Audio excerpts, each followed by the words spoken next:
आता अचानक हिच्याकडे कशी काय गेली हे तुम्हाला मी सांगतेच, पण त्याआधी श्री स्वामी समर्थ मंडळी. सकाळी सकाळी आम्ही दोघं मायले असं तयार होऊन आलो नांदुऱ्यामध्ये मामा गाडी घेऊन उभेच होते. त्यांच्या गाडी बसून आम्ही पोहोचलो खामगावला. आता खामगावला आम्ही आलो होतो एका दवाखान्याच्या कामासाठी. पण त्याआधी म्हटलं माझी मैत्रीण आहे जी आपल्या इथं आली होती, माहिती आहे का तुम्हाला? हां, तिच्याच इथं आम्ही जाणार होतो. आणि हे बघा, आधी मी तिच्या गाडीवर फिरत होते आणि आता माझा मुलगा आणि मी दोघंही तिच्या गाडीवर फिरतोय. किती भारी वाटतं ना असं. तिथं पोहोचताबरोबरच मॅडमनी आम्हाला हा नाश्ता दिला. तिला माहिती होतं मला तिच्या हातचा ढोकळा किती आवडतो, म्हणून तिने आधीच ढोकळा बनवून ठेवला होता आणि इतका टेस्टी झाला होता ना ढोकळा. प्लेटमध्ये जेवढा दिसतोय तेवढा सगळा मी एकटीनेच खाल्ला आणि माझ्या आधी दादूचं खाऊन संपवलं होतं, पण त्याला आता नको होता.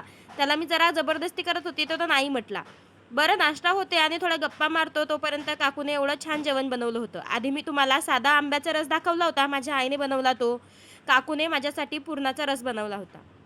म्हणजेच पुरणाची पोळी, आंब्याचा रस, कढी, भजे, वडे, त्याच्यानंतर पापड, कुरडई, सार, भात हे सगळं बनवलं होतं.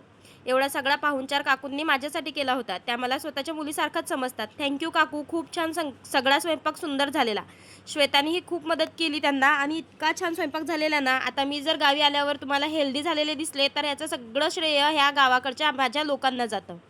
बरं, थोडा टाईम होता, दादूची झोप झाली होती, तर पूर्वाने दादूला आणि मला अशी मेहंदी काढून दिली आणि तिच्या हातची मेहंदी ही मला आवडते. मी जास्तीत जास्त सणाकडे इकडे असले की तिच्याकडूनच मेहंदी काढून घेते.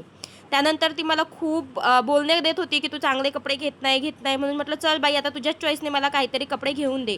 मग आम्ही पोचलो रिलायन्स मॉलमध्ये आणि तिथं बघा माझा दादू ट्रॉलीवर बसून कसा मजा करतोय. मग तिला तिच्या चॉईसचे 2-4 ड्रेस घालून दाखवले. हा एक ड्रेस होता, पण हा जरा शॉर्ट होता आणि याच्या खाली प्लाझो काही एवढा चांगला वाटत नव्हता म्हणून हा घेतला नाही.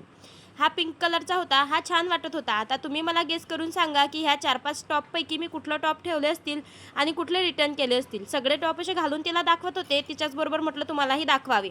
मग आपले ऑडियन्स पण सांगेल की कुठला चांगला वाटलो आणि कुठला नाही. हे दोन्ही कलर पिंक कलरचे सेम टॉप होते, फक्त त्याच्यावरची नेक डिझाईन जी आहे ती वेगळी होती.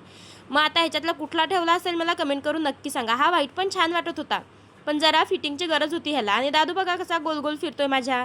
मी चेंजिंग रूममध्ये होते तोपर्यंत दादूची अशी मस्ती चाललेली आणि मावशीने पुरा त्याचा ताबा घेतलेला. ही दादूची दुसरी मावशी आहे. आता झाला निरोपाचा वेळ, तिला बाय बाय केला आणि आम्ही आलो घरी. चला आता व्हिडिओ इथे सेंड करते. Bye bye.